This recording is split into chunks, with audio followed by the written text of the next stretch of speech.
సోమాజిగూడ స్థానిక వ్యాపారుల రక్షణకు మేధావుల పిలుపు. సోమాజిగూడ ప్రెస్ క్లబ్లో మార్వాడి సమస్యలు, పరిష్కారాలు అనే అంశంపై మేధావులు, కవులు, కళాకారులతో రౌండ్ టేబుల్ సమావేశం జరిగింది. ఈ సమావేశంలో ప్రాంత ప్రయోజనాలను దెబ్బతీసే కుట్రలను తిప్పికొట్టి, స్థానిక వ్యాపారులను కాపాడుకోవాలని వక్తలు తీర్మానించారు. ప్రొఫెసర్ హరగోపాల్, చారి, నందిని సిద్ధారెడ్డి, తెలంగాణ విఠల్, తెలంగాణ శ్యామ్ తదితరులు ఈ సమావేశంలో పాల్గొన్నారు. అలా తెలంగాణ మొత్తం ఎక్కడ చూసినా గానీ మార్వాడి గోబ్యాక్ అనే దాని మీద చర్చ జరుగుతూ ఉన్నది.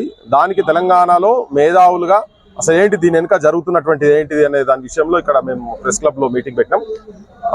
దాంట్లో ముఖ్యంగా ఏంటంటే ఇవాళ పొద్దున ఒక చర్చలో మాట్లాడుతున్న క్రమంలో మార్వాడి అండ్ జైన్ సమాజానికి సంబంధించిన అధ్యక్షుడు మాట్లాడుకుంటూ ఆయన ఏం చెప్తాడంటే, తెలంగాణ వాళ్ళకు 1000-2000 రూపాయలు వస్తే వాళ్ళు తాగి పంటారని చెప్పని అని మాట్లాడిండు. అయితే ఈ మీటింగ్ పెట్టే కన్నా ముందు మేము అనుకున్నది, అరే 2014 తర్వాత వచ్చినటువంటి వాళ్ళనే గోబ్యాక్ అందామా, వాళ్ళ బిజినెస్ మీద కంప్లీట్ ఎంక్వైరీ చేయాలనుకుందాం అనుకున్నాం. కానీ ఇప్పుడు అసలు వాళ్ళు బేసికల్ గా వాళ్ళ ఆలోచన కంప్లీట్ డిఫరెంట్ ఉన్నది అనేది చాలా స్పష్టంగా ఉన్నది.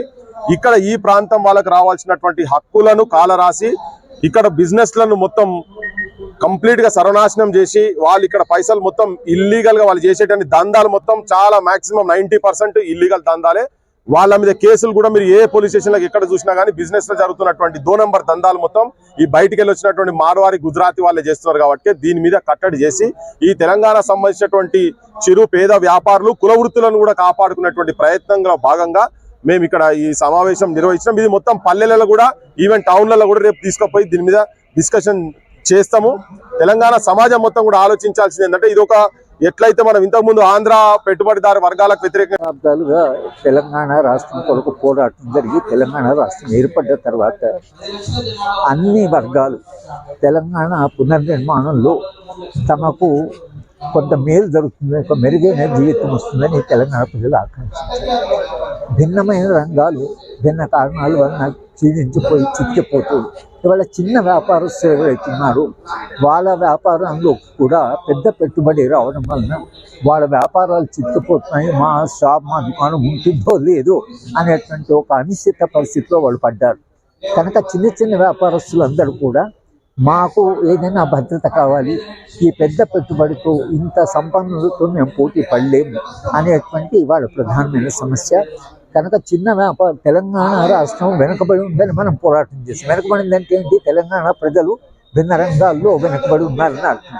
వాళ్ళందరినీ పునర్నిర్మాణంలో భాగంగా వాళ్ళకు మనం రక్షణ కల్పించవలసి, మెరుగైన జీవితాన్ని కల్పించవలసి, అది కల్పించకపోవడం వలన ఇవాళ ఈ చిన్న వ్యాపారస్తులు చేనేత రంగం వాళ్ళు, భిన్న కులాల వాళ్ళు, భిన్న వృత్తుల వాళ్ళు పోరాటాలు చేస్తున్నారు.